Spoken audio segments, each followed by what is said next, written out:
So mga igsuon, kining atong ebanghelyo naghisgot og kanibang sitwasyon diin ang mga tao sa panahon ni Kristo proud kay sila nga nagtan-aw sa templo nga ilang gibuhat nga gidayan-dayanan og daghan kayong mga mahalon nga bato og mga nindot kaayo nga mga halad ngadto sa Ginoo. Nya misulti dayon si Kristo nga kining tanan nga inyong nakita way usa nga ibilin ani tumpagon gining tanan. Usahay kita sad plus nako rono ika 57 na ni nako ka tuig. Usahay maghisgot-hisgot sad ko nga kanindot sad no sa nahitabo.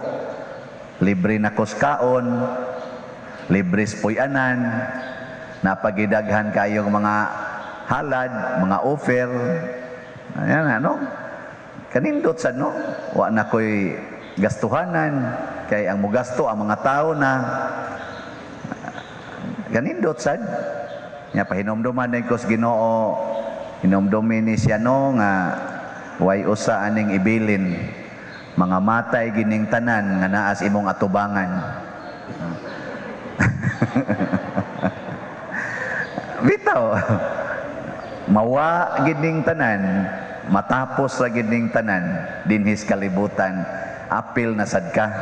Mao na nga di gyud maayo nga ang atong sigihag tan-aw nga nindot mao ang binuhat og hinatag sa Ginoo. Ang nindot gyud kay natong tan-awon nga nindot gyud mao gyud ang naghatag. Ano? Unsa man ko, hinatag ko sa Ginoo nga ninyo o ako'y naghatag? Hinatag. Kamusad, hinatag sad mo sa Ginoo nga rin ako. Labi na tong nagmanyanitag purting sayuha, naungo sa bulhoon. Di mga tog, bitaw. Salamat sa atong mga kaigsuonan nga kapaisano sa akong classmate. Katagilungsog di ay ni akong classmate nga si Father Lidio Filisarta. Iyang gidadin iyang mga kaigsuonan aron magmanyanita. Salamat, pero kamo pulos mo hinatag sa Ginoo sa madugay sa madali, mga tapos ra gyud mo. Way usa nga ibili ninyo. Nyaganha ko diha malipay, nya mao na nay akong tuburan sa kalipay. Uy, inig kawagtang wa na koy kalipay. Di ba? Mao na nga nindot kayo nga makasabot ta unsa man ning kinabuhi nga atong gisaulog year by year pinaagi og birthday celebration. Para nako ang kinabuhi mahimong makahuluganon basta na ay kamatayon. Ora gyud na siya. Basta na ay kamatayon ang kinabuhi mahimong makahuluganon. So ang naghatag og beauties kinabuhi dinis kalibutan mao ang kamatayon. Saman mo, agree, disagree? Mulikay gani kas kamatayon, amawad-an sa kas kinabuhi. Di na makaka-appreciate sa kinabuhi, kay wa naman kamo ilas kamatayon. Nya magsige kag likay sa kamatayon, ang imong kinabuhi matag adlaw, mura na hinuog patay. Wa na kay kalipay. Ngano man? Kay ang kinabuhi ug ang kamatayon, they are inseparable partners in this life, in the world. Nagkuyog gining duha. Ingna na imong tupad. Kanusa ka mamatay. Og moingon gani siya, og muuna ka o kirapod. Kay mga matay magitang tanan. Nindot kay na siya nga hisgot-hisgotan dias pamilya, ang banag asawa maghinisgotay nga nusa ka mamatay dong no, nusa ka moabot ang imong kamatayon, ang imo sa kaday kanusa ka ana. Ngano man aron maka-appreciate ta nga kini ding kinabuhi dinis kalibutan gamito nato alang sa pagpangandam sa kamatayon.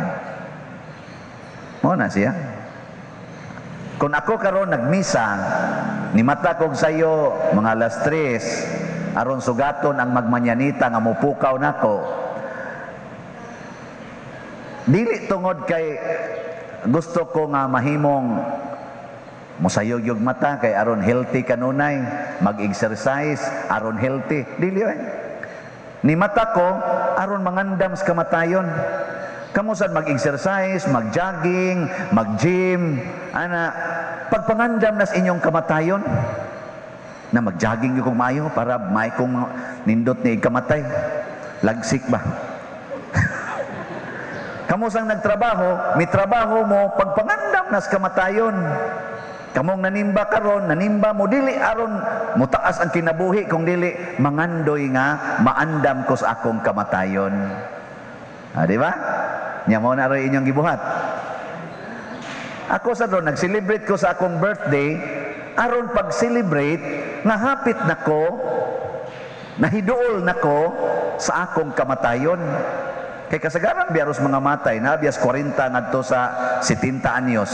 Nya ako 57 naman, di, nadyo ko tunga-tunga sa mga patyonon. Kuyog aning niang nanimba karon. Nabitaron di ang nangamatay, ang ako ganing gimisahan gani, atong ang gahapon, kuan man gani, 29 anyos. Oh, patay na. Kani pa bang 57? Nyag magsige pa ko gunahuna nga mutaas kinabuhi, basin hinog din ako ma-enjoy sa akong kinabuhi. Nakaron unsaon man pagpangandam para sa kamatayon. Unsaon paggamit ang atong kada adlaw nga kinabuhi aron maandam tas atong kamatayon. Ato ra gyung model mao ra gyud si Kristo. Unsa may gibuhat ni Kristo para andam kaysa siyang kamatayon, ang pagtuman sa tanang sugo sa iyang amahan. Kita sad ang ato sang buhaton magsigi ra gid tagtuman sa sugo ni Kristo, kutob sa mahimo. Pag manyanita bitaw nila karon naamon to sila gibasa nga gospel reading, makatandog baya ang unang pagbasa sa basahon sa Makabeyo kadtong usa ka inahan nga naay 7 ka anak nya gimartir sila. Nya ang inahan mo'y gasigig dasig sa iyang mga anak nga pagpakamatay mo, pagpakamatay. Namatay gyud ang iyang 7 ka anak. Siya mo'y gasigig dasig. Sige dong, pakamatay. Ay gyud kahadlok, magpakamatay ta. Nya unsay gibasihan sa inahan? Ningon ang inahan, ay jud kog pangutan-ag diin kagikan. Kay wa ko kahibaw og diin kagikan. Wa ko kahibaw og nganong niabot ka. Nganong nisod ka sa akong sabakan, wa ko kahibaw ana. Pero kahibaw gud to siya gud kay nagkuan man to sila gud. ang madre mingon padir wa jud ko kahibaw nganong nisod ni kami mo'y gasigig kuyog, mahimo. Di ang ang iyang gipasabot ato kanang atong gibuhat sa babae o sa laki, kanang gitawag sexual act. Di man gina mo bunga kun wa gyud ang Ginoo nga naghatag sa kinabuhi. Wa ginay kapuslanan. Wa gyud og nakahibaw na ta ana nga wa ginay kapuslanan. Di gina mo bunga kun wa gyud Ginoo. Mao tong niingon ang inahan ay magkahadlok nga mamatay kay ang inyong magbubuhat nga mo'y nagbuhat sa kabituunan sa adlaw sa mga bukid ug sa dagat nga di gyud mamugna og tao, maora say muuli niining inyong kinabuhi nga karon kuhaon aning ni ang mga lampingasan nga emperador. Ay sus, kadtugong iyang ikaupat nga anak nga laki nga giingon nga og di ka mo tuman sa among sugo, putlo na og di ka mo kaon aning ni ang karne kay hugaw man to nila para ang karne, mao man to ilang gitawag og blasphemous Ginoo basta mo kaon kag karne. Ingnan gud niya ang katong tigkuan niya, ingon man putlan siya siyang dila. Wa pa gani kaabot sa dool, gidawal na niya yang dila sa putlan, putlan. Okay ra jud kayo. Kamo, putlan mo ros dila. Okay ninyo? Okay? Dili? Labaw na ko, di ko. Pero, nindot kayo, basta makasabot na tani. Basta makasabot na ba? Pag mata na ko karong buntag, mingaw pa kayo ang palibot, na malandong nako. Ngayon ko, Lord, wajud ko maghunahuna, ngagikan atong dito ko sa bukid, nga igo ra jud ko ditong manirador og langgam, suroy-suroy atong kakahuyan, kabanwaan. Nga karon maghigda na ko dinhi or mobangon ko sa usa ka lawak nga lawak kuno sa parish priest. Nako sa una kulba kay ko magtan-aw og pari. Murag para nako mura na jud kong nakakita Ginoo. Karon demonyo ra man dayon. Ni ana jud ko sa pagkapari. Ko dako as grasya no. Sus diha may nikanta. Diha nikanta ba? Kantahan ko. Di pag abli nako, ang ako ra man sa mga kuyog diri nako na ang mga demonyo sang utro ay nangantasad. Pero baya way tayo kanang malipayon kay mi. Nako, ana naman ko yung mga kuyog nga kunuhay nagmahal ba? Nagmahal kunuhay. De tininood ng ilay, nagmahal gito sila nako kay do naman dito ni apil og kanta nga. Wa gyud mo kanta ga sige ra siya hilak. Nako unsa man ning inyo de gibuhat? Nagkanta mo patay o nagkanta mo buhi. Mura maghapit talaga ko kantahig pahulay nga dayon. Sige man og hilak noon. Sila naman ay gahilak, ako naman ay nagkatawa. Nya pag naog na namo dire, naog mi. And this father manaog ta didto nako. O di ay di lang ko manaog kay ano sing di kay importante jud kang manaog ka. Kay naaday kunoy mo manyanita sus pag abot diri nagpangitain sa asa naman tong nagmanyanita. Asa naman to. Ang kana bang kini nga maong activities nga gihanay tingali hangtod karong gabi makaingon jud ko nga di jud ko angayan. Si Siano nga natawo dito sa kahugan sa Pangdako. Si Siano nga anak ni Severo og ni Valeriana nga maglisod gani migka og katulos usa ka adlaw nga magsigi ra gyud og pangita ng mga ubing saag og mga balyakag og mga bot iapil pa usahay ang badyang og kaon halag mamaga ng bakba nga karon naanay mga tao nga maghago magdagandagan ba ay man to kay padaning padersyano nako hilasan nako Lord no hilas kaayo dili angayan pero ang naghimong angayan mao ang Ginoo mo na dili ko mo claim ani nga ako ni nga angayan ko ani kung wa ay Ginoo wa sad unta ko karon mo na kamo daig mos Ginoo ayamog daig ni Father Siano. Diri lang ihatag ang inyong mga offer, Father Siano, kay dadon ko na ngadto sa Ginoo. Di ba? Na, sa mailad lang.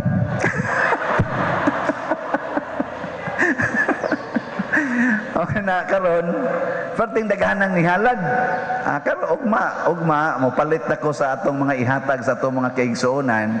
Nya karon sad ang ato sang kanang giandam nga pagkaon gatuom sa kog daghan ang manimba karon wa man sa day nanimba kayo daghan kay tagiandam nga kanang pagkaon karong buntaga hinatag nis mga tao nga mihalad ngadto sa Ginoo pinaagi nako lipay kay ko ana nya ato sa nang ipanghatag ngadto sa uban nga dili tingali gani makahunghong ngadto aning mga tao nga nanghatag nga rin ako aron ipanghatag sa mga taong tinuod nga nanginahanglan aron mudaig sad sila sa Ginoo makapasalamat sa Ginoo. In short, ang kinabuhi di ay kinahanglang gamiton nga maningkamot ta nga daygon ang Ginoo. Daygon gyud ang Ginoo pinaagi sa atong kinabuhi. Unyag magsige na kadiyag pangiskis imong kilay, magsige na lang kag pakolor sa imong buhok, magsige na lang kadiyag pakita-kita na imong pusod, anang imong dinhiane. Kinsa may imong gipaabot nga daygon, ang Ginoo o ikaw? Di ba? Magsige na lang kung pagnabong ani mga dagko kayong mga alahas niya diri, hasta magmisa ko dagko na kay glusok akong alahas. Kinsa may akong gustong daygon, ang Ginoo o ako? Depende ninyo. May kamo karon kinsa may inyong gustong daygon. Maghimo kag balay, dako kay kag balay, ninduto nimo imong balay. Kinsa may imong gustong daygon, ikaw o ang Ginoo? Nya istrikto ra ba kay kamo pasod sa imong balay? Butangan kini mo dito, beware of dogs. No trespassing. Kinsa may gusto nimong daygon, ang Ginoo o ikaw? Kisa may gusto nimong tahuron, ang Ginoo o ikaw? Muna kining mga martyrs, ang mga martyr, nagpakamatay para sa Ginoo, dako kay silang nahatag na kaayuhan sa kalibutan. Ako nangandoy man sad kong mamartir. Nangandoy ko eh. May tagdi madayon. Bitaw nindot kayo. Nindot kayo ng mamartir ta. Ngano man, gawas nga mapapas ang tanan nimong sala outright, ditso pa jud ka ngadto sa langit, nya ang dugo sa mga martir maoy mipabaha og bunga og mipakaylap sa simbahan nga niabot dinhi sa San Vicente Ferrer. Aun sa nindapita dinhi. Oh, San Vicente, Liluan. Oh, niabot dinhi. Tungod nas mga martir, apil na anak kani sila si San Andres Dunglak. Mao ni akong dungan pagka-martir. San Pedro Kalungsod. Ini niya atong kuan pag anniversary man ni atong pag Thanksgiving. Ana. Nakaron unsaon man nato aron daygon ang Ginoo kanunay. Ayaw gyud higugmaa ang hinatag sa Ginoo labaw sa Ginoo. Hinunua higugmaa ang Ginoo ug ampingi ang iyang mga gihatag. Subuna ko ha, ayaw higugmaa ang Ginoo ang mga gihatag sa Ginoo labaw sa Ginoo, higugmaa noong Ginoo pinaagi sa pag-amping sa iyang mga hinatag. Nganong di man nimo kusion ang imong anak? Nganong di man nimo latuson ang imong anak? Nganong di man nimo yawyawan ang imong anak? Kay ampingan nimo ang hinatag sa Ginoo. Nganong imo masang latuson? Nganong imo masang kusion? Ingka akong giampingan pa der. Nya nangalarot naman ang panit ana, nanugo naman na. Amping pa ka na. Nganong di man ko magpalaygit isip asawa? Nganong di man ko mag-inom og pills? Nganong di man ko mag-aborsyon? Kay ampingan nako ang hinatag sa Ginoo. Ikaw niya, puti naman imong daghanag anak, ampingan nako ang 15 kabuok na hinatag sa Ginoo. Nga naman day, tungod lang kay ika-15 na di na makahatag og kaayuhan sa kalibutan, na magani may membro gani sa COVID, nga COVID-G, na pilatos la kabuok, 11 kabuok, nya siya mo ika-11, nya karon one of the best, nya ika-11, ako ikatulo nga anak sa 5 ka mo nagsuon. Ang tanawa lang, nakahatag magkadautan sa kalibutan. Oy, ang uban karon 2-child policy, ang ikatulo di na makaayo. 1-child policy, ang ikaduha wa nay ayo. Galabon tas Ginoo kay abusado na kay tas tanan ug pug-on tas pug-anan. Adto nya ta makamatngon nga wa gid tay mahimo, pug-on ra di tas Ginoo, patyon ra gid ta ug mga matay ra gid tang tanan.